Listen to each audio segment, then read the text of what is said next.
start with a question from Chris McCoskey from Detroit. Hey, Scott. Can we start with Eduardo and kind of take us through the process there? We heard about the Dodger deal that he didn't approve, or he didn't waive his no trade. Can you kind of take us through what happened there, please?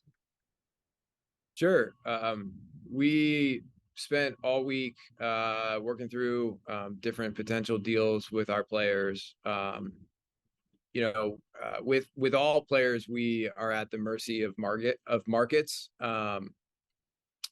With Eduardo specifically, his performance is a fit for every team in baseball.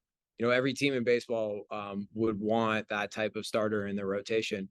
However, there were some contractual headwinds that influenced his market.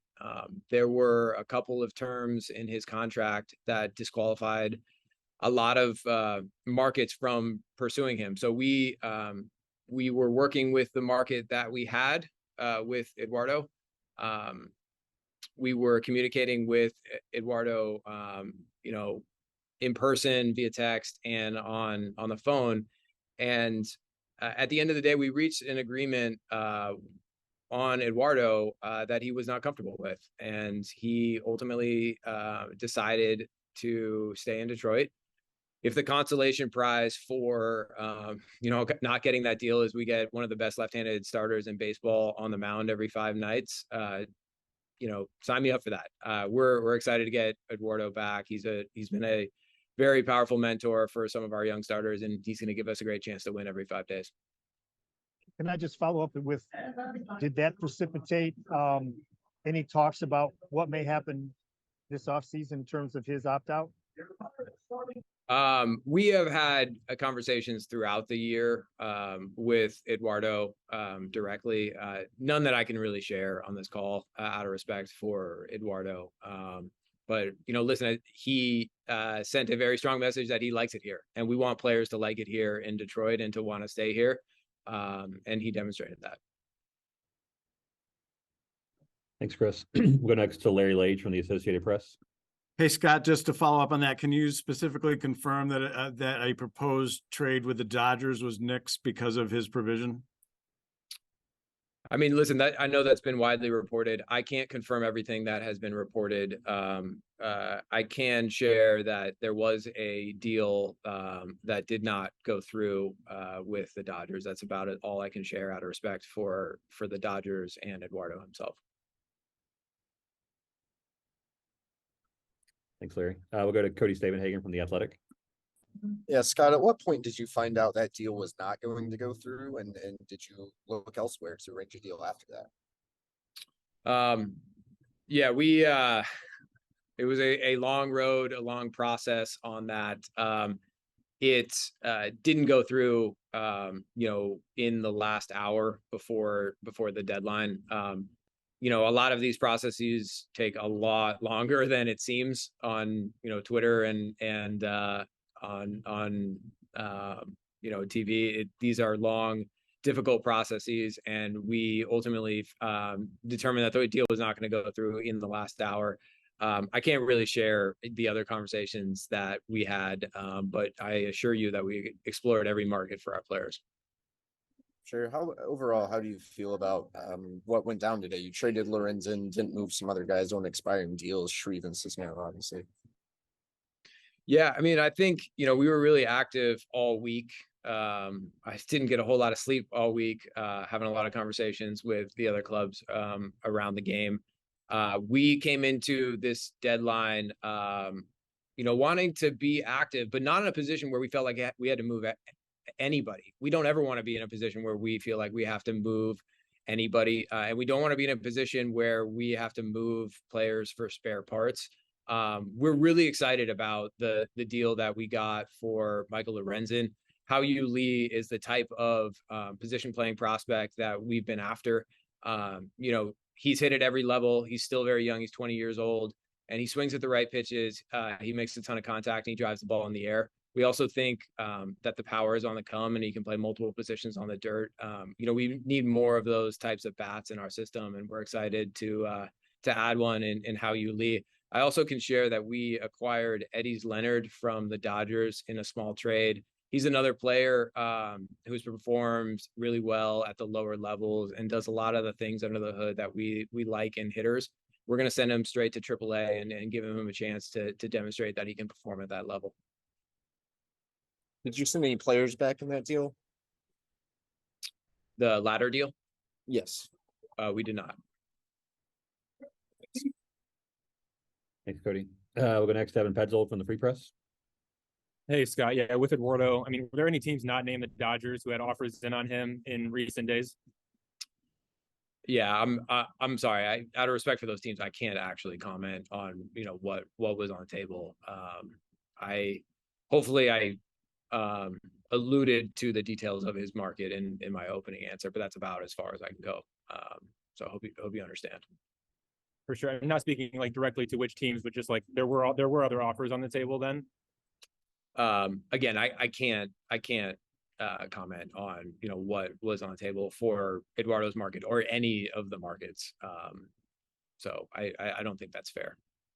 For sure. And then do you guys plan to pursue a contract extension with him or a renegotiation of his contract at all from either this point until the end of the season? Again, it's really just, it's not fair for me to comment on that. We are having conversations with a lot of players all the time. The nature of those conversations, I think, should remain confidential. And if we have news to share on those conversations, we will be the first to share it with you guys. So not about hiding the ball at all. It's just more about protecting, you know, confidential information between, you know, different clubs and us and our own players.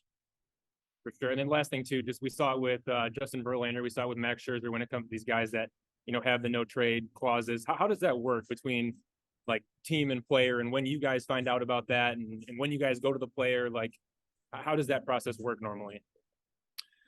I think every organization is different. I think, you know, every president of baseball operations is different. I pride myself on, you know, regular communication with our players, specifically with Eduardo. I talked to him many times all week, you know, in person, via text and on the phone. That's how I did it. You know, you would have to ask Billy Epler and Rick Hahn how they did it with Scherzer and Lynn. But that's how I did it. For sure. Thank you. Sure. Thanks, Evan. We'll go to Jason Beck from MLB.com. Yeah, hey Scott, thank you for doing this. With the Lorenzen deal, you know, just how long of a process was that? How did you find his market?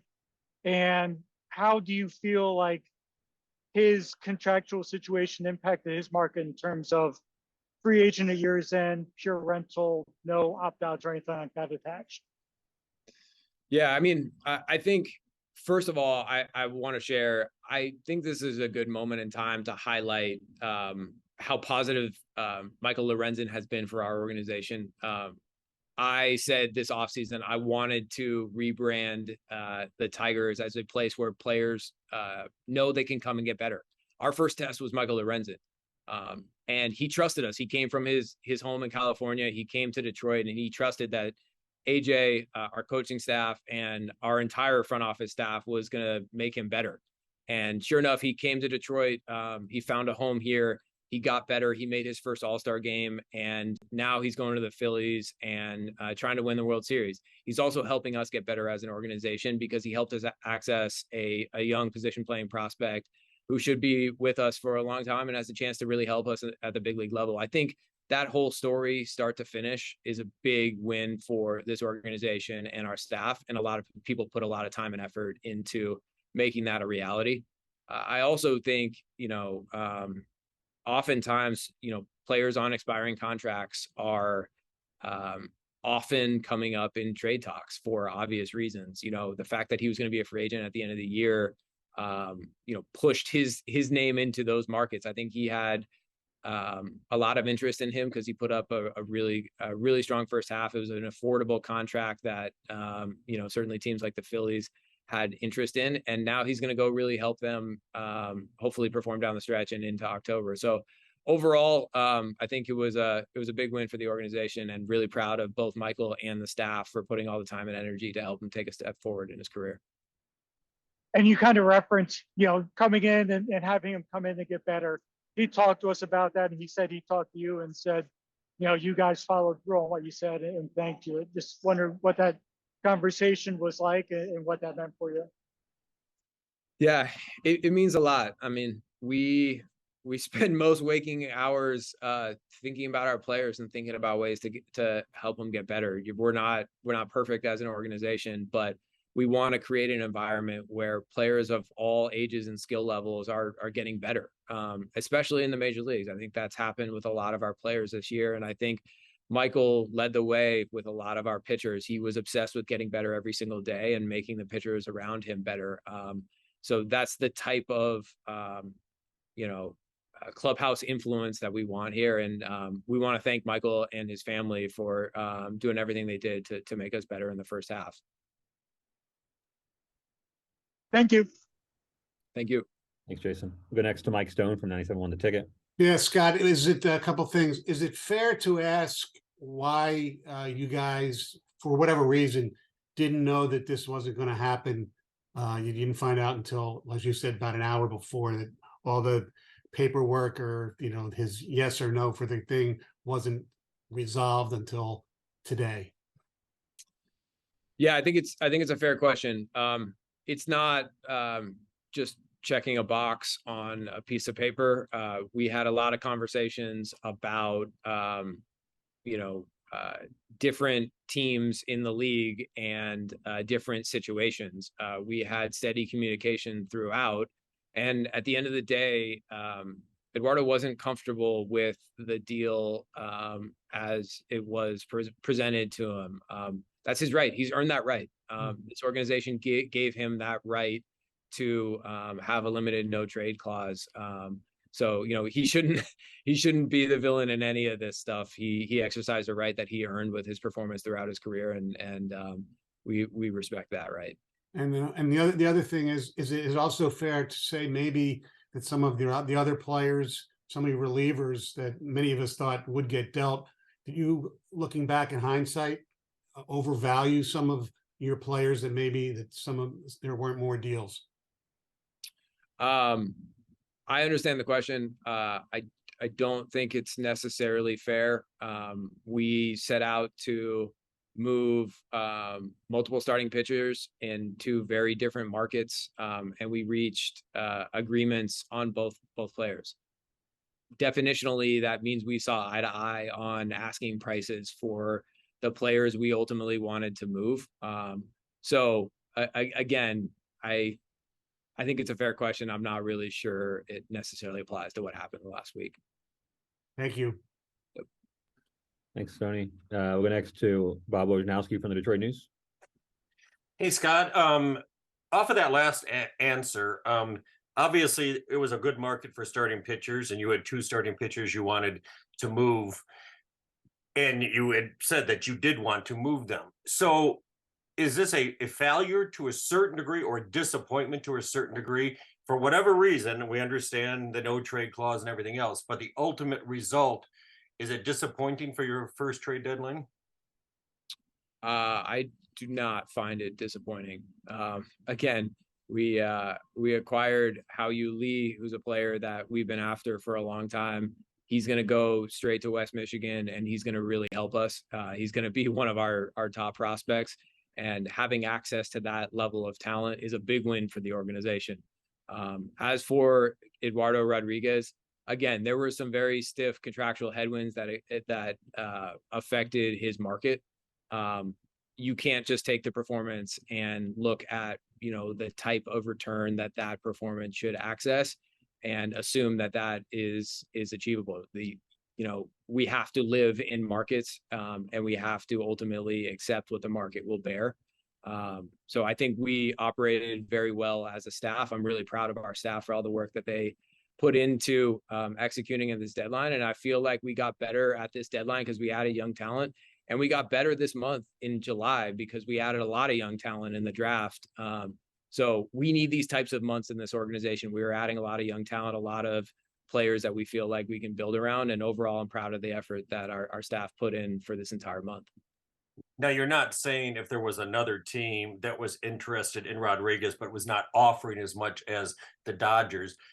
if that is the case, do you prefer not doing a deal as opposed to doing a bad deal that you think you're not getting value? Yeah, I mean, without ultimately sharing all of my negotiating tactics, I will share that we are trying to do good deals in this organization. Deals that are labeled bad deals are not good for the organization. So we are after young players that we have evaluated highly and that we feel like can help us. And when we find those players, we are going to be very active in trying to acquire them. That's what we did this deadline, and ultimately we are pleased with our ability to find them. Thank you. Thanks, Rojo. Looks like a couple more questions in the queue, so we'll get to those. We'll go next to Roger Castillo. Hey, Scott, just wanted to ask if Eddie Leonard is going to get some time in the outfield, and with Lee, do you see him primarily as a second baseman, or do you see him kind of jumping around at West Michigan? You know me, I want our young players to play a bunch of positions. So I was pleased to see that Eddie Leonard was playing a little center field for the Dodgers. He's going to move around in Toledo. Lee is also going to play second, short, and third.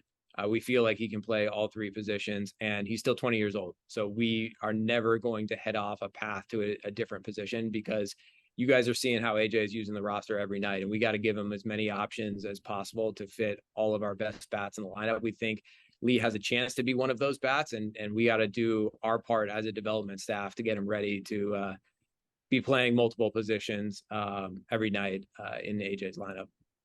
And for Leonard too, is similar with Lee. He was really kind of young for being at his level, correct?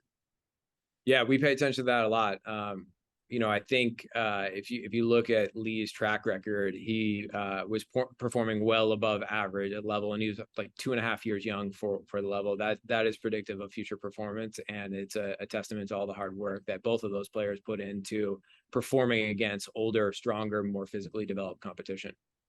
All right, thanks, Scott. Sure, thank you. Thanks, Roger. We'll take one more. We'll go to Jeff Seidel from the Detroit Free Press. Hey, thank you.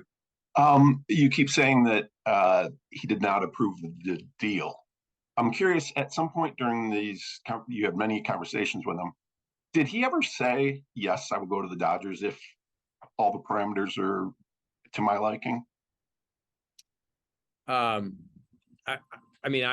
understand the question, Jeff. I think it's a totally fair question. I'm not at liberty to share the exact details of my conversations with Eduardo.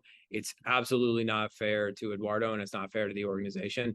I will share that, I was working really hard this week to put us in a position where we could get better, and we were having a lot of conversations leading up to this. And the only thing that matters for us right now is that, he wasn't comfortable with the organization with the deal, and he wanted to stay in this organization, and he wants to help us in the second half. At this point, I think we need to focus on what's in front of us right now. And again, if that means that Eduardo Rodriguez is going to stay on our team and help us win every 5 days, that's a big win for us. Just if I could be really blunt, I just don't understand why you tried to trade somebody to a place he says that's on a list that he's not going to go to. Yeah, again, I'm not going to share exactly what the conversations revealed to me. I'm not going to share exactly what we said. Just know that we were talking throughout about possible destinations, and it didn't work out in the end. So I have to leave it at that. Thank you. Yep. All right. Thanks, Jeff. That's the last question we have. Scott, thanks again for the time this evening. Appreciate everyone joining us. And Thank you, everyone. Take care. See you guys.